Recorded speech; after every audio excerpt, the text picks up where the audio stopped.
Assalamualaikum warahmatullahi wabarakatuh dan salam sejahtera. Hari ini kita akan belajar tingkatan 5, bab 9, Malaysia dalam kerjasama antarabangsa. Di bawah tajuk kecilnya PBB, iaitu Pertubuhan Bangsa-Bangsa Bersatu. Sebelum cikgu nak mengajar, cikgu nak minta semua guru dan pelajar-pelajar untuk subscribe video cikgu ni agar cikgu boleh menambah lagi tajuk-tajuk yang lain. Di bawah tajuk Malaysia dalam pertubuhan antarabangsa, ada 5 pertubuhan semuanya yang akan dipelajari. Yang pertama Commonwealth, yang kedua PBB, yang ketiga NAM, yang keempat negara-negara selatan dan yang kelima OIC. Hari ini cikgu akan menyentuh dengan lebih lanjut lagi berkaitan dengan Pertubuhan Bangsa-Bangsa Bersatu ataupun PBB. Di bawah tajuk PBB ada 3 perkara yang akan dipelajari. Yang pertama, latar belakang PBB. Yang kedua, matlamat piagam PBB. Yang ketiga, sumbangan atau peranan Malaysia dalam PBB. Baiklah, kita lihat yang pertama dahulu, latar belakang PBB. PBB ditubuhkan secara rasmi pada tahun 1945 selepas Perang Dunia Kedua apabila Liga Bangsa dibubarkan. Bila ditubuhkan? Selepas Perang Dunia Kedua, iaitu tahun 1945. Selepas Liga Bangsa dibubarkan. Ibu pejabat asalnya di San Francisco tetapi berpindah ke New York pada tahun 1946. Dianggotai oleh 51 buah negara sahaja pada awalnya tetapi meningkat kepada 189 buah negara pada tahun 2002. Mula-mula ada berapa buah negara anggota? 51. Kemudiannya 189 buah negara pada tahun 2002. Malaysia menjadi ahli PBB pada tahun 1957 selepas mencapai kemerdekaan. Negara anggota harus akur kepada piagam PBB iaitu perjanjian antarabangsa yang menggalurkan prinsip-prinsip asas hubungan antarabangsa. Okey, matlamat piagam PBB. Ada 4 matlamat yang utama. Yang pertama, menjamin keamanan dan keselamatan dunia. Yang kedua, menggalakkan hubungan berbaik-baik antara negara anggota. Yang ketiga, bekerjasama menyelesaikan masalah antarabangsa dan melindungi hak asasi manusia tanpa mengira bangsa, agama dan warna kulit. Dan yang keempat, menjadi pusat bagi keharmonian. Menjadi pusat bagi mengharmonikan tindakan negara-negara anggota. Okey, seterusnya tengok peranan atau tanggungjawab atau sumbangan Malaysia dalam PBB ataupun manfaat atau faedah atau kepentingan atau kesan atau keistimewaan atau kelebihan atau kejayaan Malaysia di dalam PBB. Bunyi macam berbeza tapi jawapan dia sama sahaja. Tengok peranan yang pertama, Malaysia menjadi pemerhati terhadap masalah di Kampuchea. Yang kedua, jadi pasukan pengaman di Namibia. Yang ketiga, menentang penggunaan dadah dalam persidangan Albania. Yang keempat, menganggotai agensi pengaman PBB seperti WHO, WHO dan juga FAO. Menganggotai pasukan penyelamat PBB seperti Tan Sri Razali Ismail menyertai pasukan penyelamat untuk menyelesaikan konflik politik di Myanmar. Tan Sri Razali Ismail menyertai pasukan penyelamat di mana? Di Myanmar. Menentang dasar apartheid di Afrika kerana Malaysia mengamalkan perpaduan kaum. Mencadangkan agar Antartika dijadikan warisan di bawah tanggungjawab semua anggota PBB. Okey, last sekali, ekonomi. Ekonomi Malaysia menjadi ahli Bank Dunia untuk membantu negara ahli dari segi kewangan dalam menyusun semula atau membangunkan ekonominya. Kemasukan pelabuhan asing dapat membasmi kemiskinan dan menyediakan peluang pekerjaan. Melalui Bank Dunia juga Malaysia dapat menjayakan rancangan Felda dan membangunkan prasarana pendidikan dan penyelidikan. Jadi dia punya formula untuk peranan atau pemanfaat Malaysia dalam PBB. Kampung kami dah ada seorang penyelamat taik tikam ekor. Kampung kami dah ada seorang penyelamat apa? Penyelamat taik tikam ekor. Okey, tengok penerangan formula. Kampung merujuk pada Kampuchea, di mana Malaysia menjadi pasukan pemerhati. Kami merujuk pada Namibia, Malaysia menjadi pasukan pengaman. Dah merujuk pada dadah. Dadah ditentang penggunaannya dalam persidangan Albania. Ada merujuk pada agensi pengaman PBB dianggotai seperti WHO dengan FAO.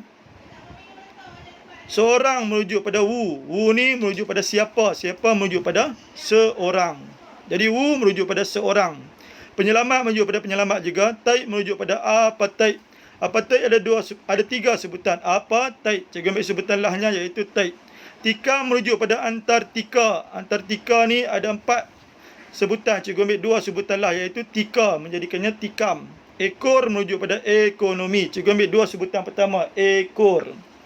Jadi formula untuk peranan Malaysia dalam PBB ialah kampung kami dah ada seorang penyelamat, taib, tikam, ekor. Kampung Kampuchea, kami Namibia dadah ditentang, ada agensi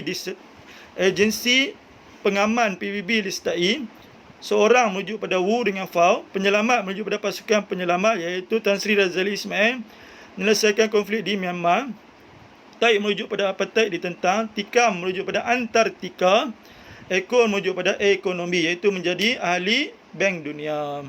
Jadi apa formula untuk peranan atau faedah Malaysia dalam PBB? Kampung kami dah ada seorang penyelamat, taib, tikam, ekor. Okey, tengok analisis kerapan bab 9 untuk kertas 2 dalam SPM 2010 sampai 2019. Yang warna oranye itu adalah SPM sebenar, warna kelabu itu adalah SPM ulangan. Tengok SPM sebenar. Setakat lah ni daripada 2010 sampai 2019, bab 9 ni adalah bab wajib untuk soalan esei yang terakhir, iaitu esei nombor apa? Esei nombor 11.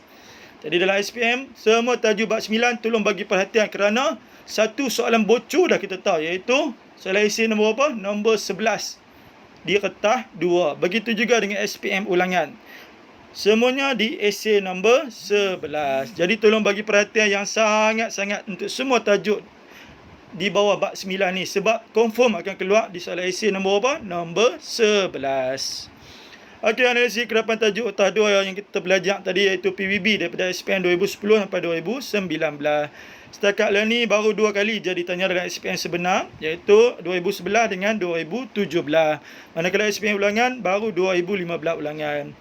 2017 sampai 2020 dah 3 tahun dah. Bermaksud 2020 ni berkemungkinan lagi akan ditanya. Jadi tolong bagi perhatian yang sangat-sangat untuk tajuk PBB. Okey, kita lihat contoh soalan struktur markahnya 2 part. Okey, lihat soalan A dulu. Soalan A ditanya nyatakan matlamat PBB. Apa kehendak soalan matlamat PBB? Tengok di ruangan jawapan ada nombor 1 Roman, 2 Roman dah ada. Jika ada, kena jawab terus, tak payah buat ayat. Jadi 1 Roman jawab terus menjamin keamanan dan keselamatan dunia, dan 2 Roman jawab terus menggalakkan hubungan berbaik-baik antara negara anggota. Okey, soalan B. Dia tanya apakah faedah yang Malaysia perolehi selepas menyertai Bank Dunia dari segi ekonomi? Apa kehendak soalan? Faedah yang Malaysia perolehi selepas menyertai Bank Dunia. Faedah ada formula dah? Ada. Apa formulanya? Kampung kami dah ada seorang penyelamat, taib, tikam, ekor. Ekor tu merujuk pada Bank Dunia. Okey, tengok di ruangan jawapan soalan struktur ni ada nombor 1 Roman, 2 Roman dah? Tak ada. Jika tak ada, nak jawab macam mana? Jawab dalam bentuk ayat. Setiap ayat wajib ada pembuka. Jadi ambil balik pembuka kat soalan. Faedah yang Malaysia perolehi selepas menyertai Bank Dunia dari segi ekonomi ialah melalui kemasukan para pelabuhan asing dapat membasmi kemiskinan bagi penduduk luar bandar. Penanda wacana apa cikgu ajak? Guna number. Jadi kedua koma dapat menyediakan peluang pekerjaan, titik. Lepas kedua, ketiga koma Malaysia dapat menjayakan rancangan federal untuk membangunkan kawasan luar bandar. Lepas ketiga, keempat dapat membangunkan prasarana pendidikan dan penyelidikan. Okey, soalan C. Pada pandangan anda, mengapakah negara kita perlu terus menjalin hubungan baik dengan negara luar? Apakah anda soalan mengapakah merujuk pada sebab? Sebab negara kita perlu menjalin hubungan baik dengan negara luar. Tengok di ruangan jawapan soalan struktur ni ada nombor 1 Roman, 2 Roman dah? Tak ada. Kalau tak ada nak jawab macam mana? Kena buat ayat. Setiap ayat wajib ada apa? Ada pembuka. Jadi ambil balik pembuka soalannya. Sebab negara kita perlu terus menjalin hubungan baik dengan negara luar ialah dapat memajukan ekonomi negara, titik. Penanda wacana apa cikgu ajak? Guna number. Jadi kedua koma dapat meningkatkan kegiatan perdagangan dua hala, titik. Lepas kedua, ketiga koma kedaulatan negara dapat dipelihara. Lepas ketiga, keempat dapat meminta bantuan pertahanan daripada ancaman luar. Okey, seterusnya kita lihat contoh soalan esei. Markahnya 488. Okey, kita lihat satu persatu. Soalan A dulu. Soalan A ditanya, jelaskan latar belakang PBB. Apa kehendak soalan? Latar belakang PBB. Okey, untuk jawab soalan esei seperti biasa, wajib ada pembuka. Jadi ambil balik pembuka kat soalan. Latar belakang PBB ialah ditubuhkan secara rasmi pada tahun 1945 selepas Perang Dunia Kedua apabila Liga Bangsa dibubarkan. Titik. Penanda wacana apa cikgu ajak? Guna number. Kedua, ibu pejabat asalnya di San Francisco tetapi berpindah ke New York. Lepas kedua, ketiga, dianggotai oleh 51 buah negara sahaja pada awalnya tetapi meningkat kepada 189 buah negara pada tahun 2002. Last sekali keempat, Malaysia menjadi ahli PBB pada tahun 1957 selepas mencapai kemerdekaan. Okey, tengok soalan B. Soalan B ditanya terangkan peranan Malaysia dalam PBB. Apa kehendak soalan? Peranan Malaysia dalam PBB. Ada formula dah? Ada. Apa formulanya? Kampung kami dah ada seorang penyelamat tai tikam ekor. Okey, ambil balik pembuka. Peranan Malaysia dalam PBB ialah menjadi pemerhati terhadap masalah di Kampuchea, kampung Kampuchea. Kami Namibia. Lepas titik Kampuchea, penanda wacana apa cikgu ajak? Guna number. Kedua, menjadi pasukan pengaman di Namibia. Lepas kedua, ketiga. Dah tu apa? Dadah. Menentang penggunaan dadah dalam persidangan Avinia. Kampung kami dah ada. Lepas ketiga, keempat, menganggotai agensi pengaman PBB. Seorang merujuk pada WU seperti WU dan FAO. Lepas keempat, kelima, penyelamat. Seorang penyelamat. Kelima, menganggotai pasukan penyelamat PBB seperti Tan Sri Razali Ismail yang menganggotai pasukan penyelamat untuk menyelesaikan konflik politik di Myanmar. Lepas kelima, keenam, taik itu apa? Merujuk pada apartheid. Menentang dasar apartheid di Afrika kerana Malaysia mengamalkan perpaduan kaum. Tikam merujuk pada Antartika. Ketujuh, mencadangkan Antartika dijadikan warisan di bawah tanggungjawab semua anggota PBB. Tikam ekor. Ekor merujuk pada ekonomi iaitu Bank Dunia. Dan ke-8, menjadi ahli Bank Dunia untuk membantu negara ahli dari segala kewangan, dari segi kewangan dalam menyusun semula ataupun membangun ekonominya. Last sekali soalan C. Berikan cadangan anda untuk Malaysia dapat menjalinkan hubungan baik dengan negara lain. Cadangan untuk Malaysia dapat menjalinkan hubungan baik dengan negara lain. Jadi ambil balik pembuka seperti biasa. Cadangan saya untuk Malaysia dapat menjalinkan hubungan baik dengan negara lain ialah dengan menghormati kedaulatan negara lain. Uraiannya, hari ini kerana Malaysia mengamalkan dasar tidak campur tangan dalam urusan negara lain. Contohnya, di negara yang dilanda peperangan seperti Syria. Last sekali kesannya, politik negara menjadi stabil dan kedaulatan negara dapat dipelihara. Untuk soalan kebat yang cikgu ajar mesti ada 4 perkara. Mesti ada isi, uraian bermula perkataan hal ini. Kemudian ada contoh, last sekali ada kesannya. Penanda wacana apa cikgu ajar untuk masuk isi kedua? Guna number. Cara kedua ialah dengan membantu meningkatkan ekonomi melalui perjanjian perdagangan dua hala. Hal ini agar dapat meningkatkan pasaran import dan ekspor dalam negara. Misalnya, Malaysia mengimport beras dari negara Thailand dan mengekspor getah dan biji timah ke Britain. Kesannya dapat menambah pendapatan negara masing-masing. Dan last sekali, cara ataupun cadangan ketiga ialah mengadakan hubungan diplomatik dengan negara lain. Huraiannya, hari ini dengan mengadakan banyak lawatan ke negara luar. Contohnya, Afrika Selatan, Amerika Selatan, Caribbean dengan Pasifik Selatan. Last sekali kesannya, wujud semangat serta kawan dan kesepakatan antara negara dalam semua bidang. Okey, akhirnya cikgu nak menyampaikan satu berita gembira kepada pelajar yang ambil SPM pada tahun 2020 ni, iaitu buku poket formula tingkatan 4 dan buku poket formula tingkatan 5. Di dalamnya mengandungi tajuk-tajuk sport mengikut bab-bab. Sebagaimana kita tahu, setiap bab ada tajuk-tajuk sportnya masing-masing. Harga bagi sebuah buku adalah RM1 sahaja.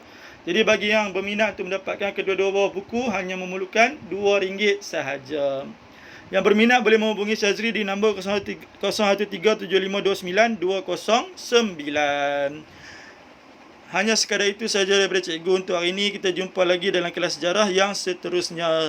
Sekian, wabillahi taufiq wal hidayah. Assalamualaikum warahmatullahi wabarakatuh.